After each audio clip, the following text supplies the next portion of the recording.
almost have the condenser done. So what I ended up doing is taking the factory, let's see if I can find that one over here, upside down.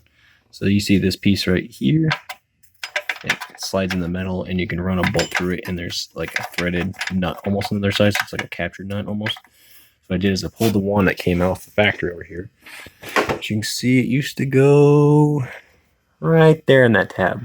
All I did was move it over here, push it in between the headlight bracket in this hole here, and drill the hole, and boom, using the factory mount. So that's awesome. Okay, progress update. I cleaned off all the bare metal from here. There was kind of rust forming. This is where the battery tray is. I'm guessing at some point the battery was leaking, and so I wire wheeled all this area, scraped it down, and gave it a couple dustings of this duplicolored engine enamel paint, blah blah blah. It's actually pretty dang close to the factory color. I mean, after you throw some dirt on it, you will never notice. Other news, this is the hose set up on the turbo. Now I have this up here because I don't trust this to not fall off, but it looks like this is a gentle enough radius to get this going. And then I have spring clamps, like I said, up here, and also one at the bottom just in case. But it looks like that'll go. It's a tiny bit kinked. You can see from right there it's kind of squared, but I think this should flow good enough. About the only issue I have is that this is a high point compared to this point, but I imagine hot oil should just flow in there, but you never know. I'm sure this crappy Chinese turbo is going to love oil backing up into it, but good to go.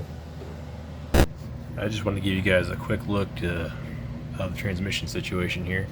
So this is the TBI Trans that I took out of the car, and it shifted fine, felt fine, but just look how much garbage is in it. Like, I don't even know what all this junk is, and it looks like carbon deposit, so I'm not sure how ATF gets it that baked. I mean, the fluid that came out looked fine.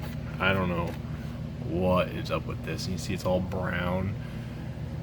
It is nasty. Like, it is coked in there. I'm sure it won't last long, but hopefully it'll let me drive around a little bit before it blows up so I can get another one. Just to test, make sure the whole car works. Alright, so I just got the 255 Walbro knockoff dropped in there, and now what I'm going to be in the process of doing is replacing this fuel line. So if you're doing a TBI to, or carbureted or anything like that, to fuel injected, you have to swap these hoses out because they're only rated to like 20 psi or so, some up to 50, so you might be able to get away with it if someone's replaced it. But in general, these will blow up because your fuel pressure is going to be up to like 60 psi sometimes, if not more, depending on how you have your regulator set up. So it's best to replace these before they blow up.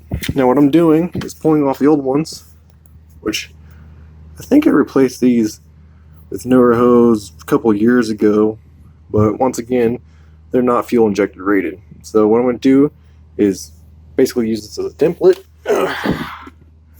for this big old spool right here I have. So I got this off Rock Auto. It was like $1.50 a foot for fuel injected hose. This is 5/16. So on these cars, the G bodies, at least for I know 89 and similar ones, I don't know about the T3 cars, but the fuel return I believe is a 1/4 inch, and the fuel feed, which is going to be this one right here, going to this right here, is a 5/16. So I'm going to replace these, and then up front, whenever I get to drop the motor in, I will replace the ones going into the fuel rail, because those will also need replaced because they're also basically carb rated, and when you're running lots of pressure, got to replace that stuff out.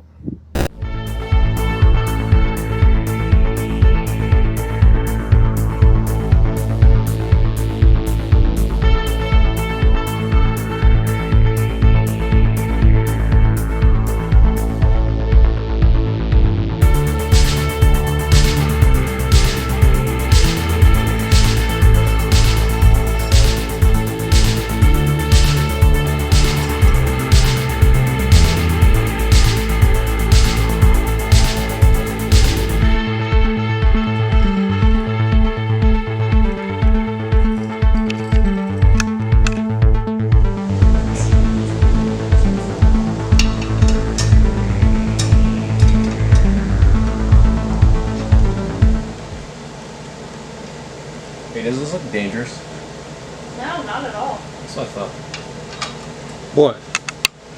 Dangling the engine in the air. Nothing. This seems fun. Possibly go wrong. Hey, let's boost the boys and like don't even torque it. It's just. Those are rated torque rate specs.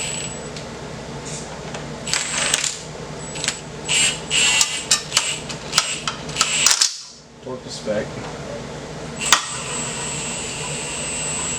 You have to go on like a star pattern deal on that? Yeah.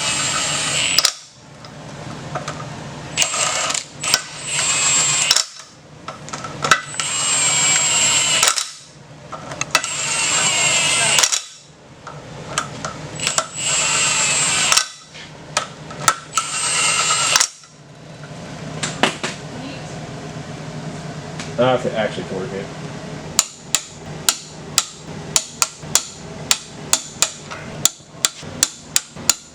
All done.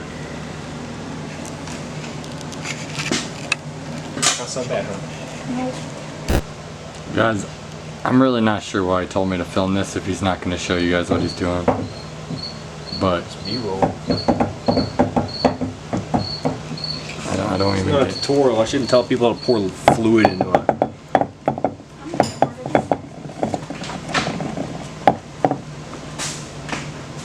I literally got another good pouring. Ready? Yeah. Stab this chucker in here and spill it all over the ground. Here we go. Ready? I can hear it gurgling. I don't like that. No. No. Got it. He got it. Nice. Did you spill it? A little bit. It started gurgling. You always do. You always do. It looks like you got it all the way. No way. It looked like it went twice. No. It felt like it went twice.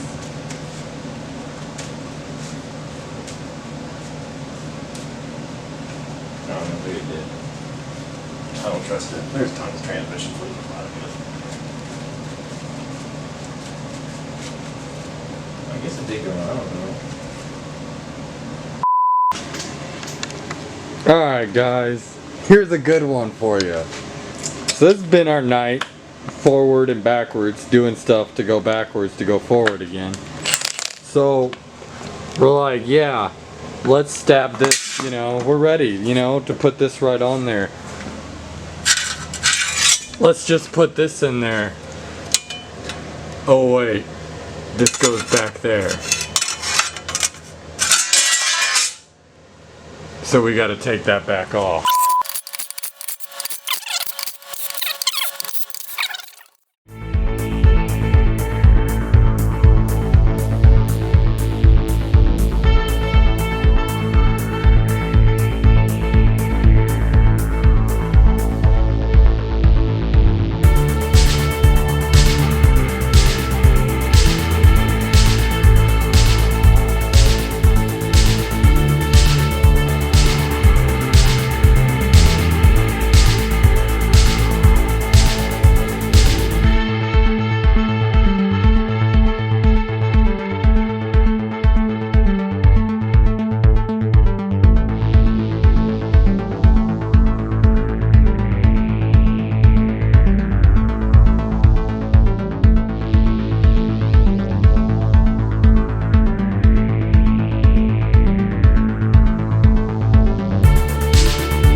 Alright guys,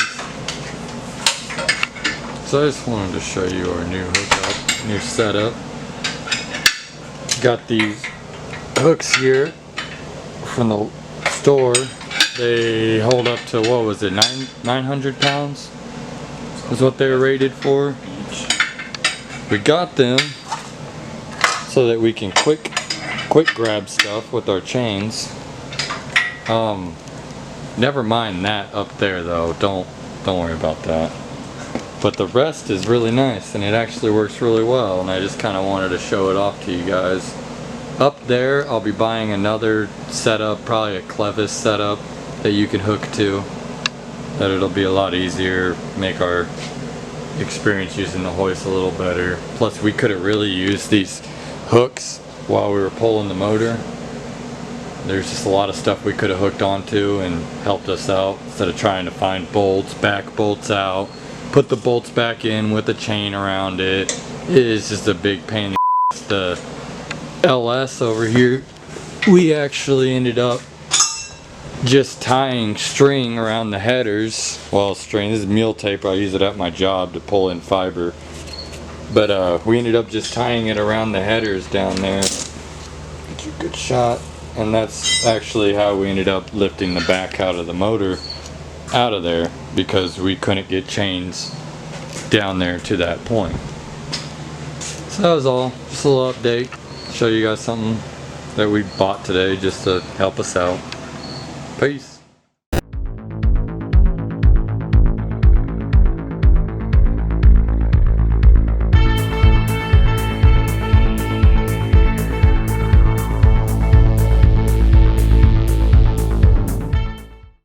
Alright guys, so final update. We got all the motor mounts on properly. That one there, that one over there. So technically, it's installed. This one over here, so she's in there. And she don't look half bad. Fits in there pretty well. Turbo clears. Direct shot to the compressor wheel for a filter. Kinda see the turbo sneaking in there back If you come there. over here at this angle, you'll see real well. I think the biggest issue we're going to have is getting a pipe to run from the compressor cover, so the cold or hot side, into there, because it's going to run directly right into the transmission or an axle. So they're going to do like 90 right off it, 90 again, come straight over the bell housing. It's going to be great. We mocked up, you wanna kind of mocked up where we want to put this in at. This is a Honda hatch radiator.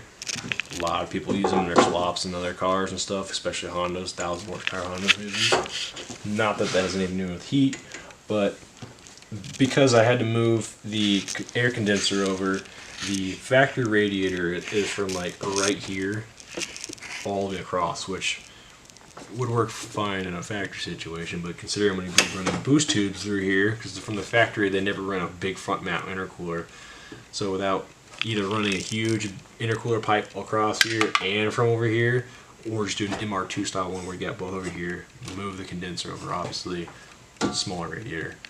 Yeah, we got the MR2 style one because we're mocking it up too, but we got That one's it going to be more complicated. laying down there, and it's gonna go like, Yeah, if you show them down here, it's gonna there's go plenty of room in here. It's gonna go in here, guys. We're going to see if we can get it to fit. I told you to cut my hand open. Fit it right here at a slant, and then have the intercooler piping come right through here, and then probably TIG weld a bracket on this side out to the front nose. Well, I bled first time today, so apparently mission accomplished. And then we'll also have brackets on the bottom, L brackets, that'll hold the bottom up and support it. But I think we are done toying with this for tonight. I imagine tomorrow I'll probably make a list of a bunch of stuff. I think it's like 3 in the morning. Let's see. It's like, focus. No, it's not gonna focus. It's 3 in the morning. 3:03. That So- tastes like sugar. So yeah, It's motor's looking good. in. Looking good. We're almost there. A little bit more stuff to do, a little bit of wiring to do, and Yeah, a little bit. a little bit. Oh, And then we'll show you guys what it can do. Bye. okay, so my cat's gonna walk around here and yell because that's what he does, but I'm just gonna show you guys what I'm trying to do right now. So this is a 2003-ish, somewhere around there, submarine fan setup. So it's got two fans, both are high and low fans. One's slightly bigger fin size and one's got smaller fin size. I figured if I cut this in half that it would perfectly fit on this Honda radiator. So I'm gonna have to figure out how to get some mounting tabs to work on it though. But the main reason I want to do this is fans on eBay and Amazon are pretty cheap. They're like $30, but they're not OEM quality. So like these fans, this is made in the USA motor, made in the USA motor, made in the USA shroud and everything. So it'll have a nice plastic shroud. It'll have OEM quality wiring and OEM fans. You know, OEM stuff has to run for hundreds of thousands of miles, so I'm not going to be worried about it breaking. And they're pretty thin. I mean, considering it's much shorter than the factory setup. The factory setup is, if you put it on the ground, probably like that tall. The motor is huge. So plan is to see if I can cut this somewhere around this edge right here, so I can use one of them, and it'll have a completely boxed in shroud. And then, like I said, I'll have to figure out how to mount it. I think the only problem with it is setting the motor up, or the fans up like this, straight up, that it's slightly too tall. But I think I can get away with just probably cutting the bottom of the shroud off. Having some shroud is better than nothing. And the fan covers the entire freaking surface of the radiator anyway, so I'm going to see if I can do some mocking up, see which side of the fan I want, because both of these will work. I mean, they're better than something you'll buy for $40. So, plan is to see which side of this will work better, because some of them, they already have mounting tabs on them. So if I can figure out some way to get the mounting tabs to work out, that'd be great. And like I said, both these are high-low. They pull 40 amps no matter what, high or low. So looking into the stuff, I should be able to hook the fans up to the normal fan relay and then hook up the high to like AC or some other thermostatic switch or something like that, so I can make sure that when the AC turns on or the car's getting too hot, that the high speed turns on and starts really cooling it down. Hi, Jinx. Jinx. What's up? Anyway, I'll get to cutting. Okay, it's going to be noisy in here because I got the AC and the washing machine going again. So, I cut this in half, as you can see, blah. I use the, I guess you'd say, which side would this be on?